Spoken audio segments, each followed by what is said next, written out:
Being a K-pop stan is good for your mental health, a Taylor Swift cruise is coming, and apparently we don't really care about age gaps and relationships after all.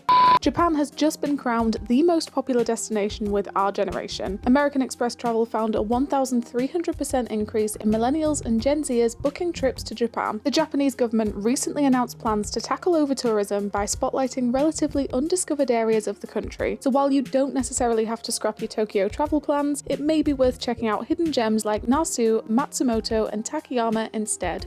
If you feel like you just can't focus on anything, you're not alone. That's because according to new research, the average Brit can't read a book for longer than 11 mins and can't focus on a single task for more than 46 minutes on average before losing focus. Even our fave TV shows are hard to enjoy, with it taking just 13 minutes for our minds to start wandering, with phone calls, texts and social media notifications said to be the biggest distractors.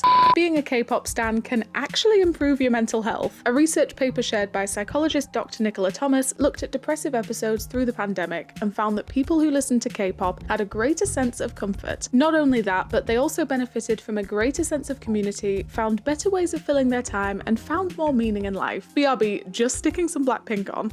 Next up, it's official. The Fenty x Puma Creeper is back, and the iconic shoe, which first launched in 2015, is getting a whole new, bigger and badder look. Rihanna's latest take on the fan favourite sneaker includes a stacked gum sole and oversized construction, and it's aptly named the Fatty. They dropped yesterday, so will you be trying to get your hands on a pair?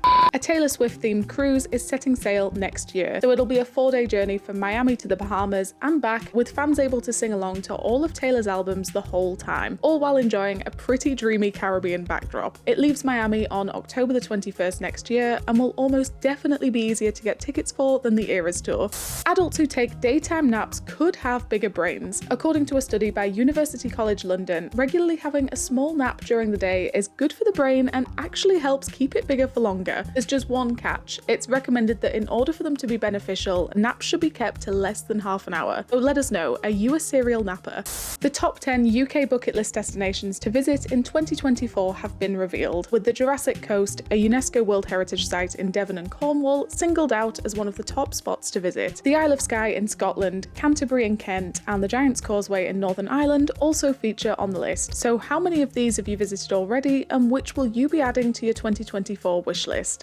Okay, hybrid and home workers, be real. Do you ever work in your pajamas? Well, it turns out a third of us do just that, and our bosses don't seem too happy about it. Nearly half of the bosses surveyed for a new study said staff have become too casual since the COVID-19 pandemic, with 29% even advocating for stricter dress codes.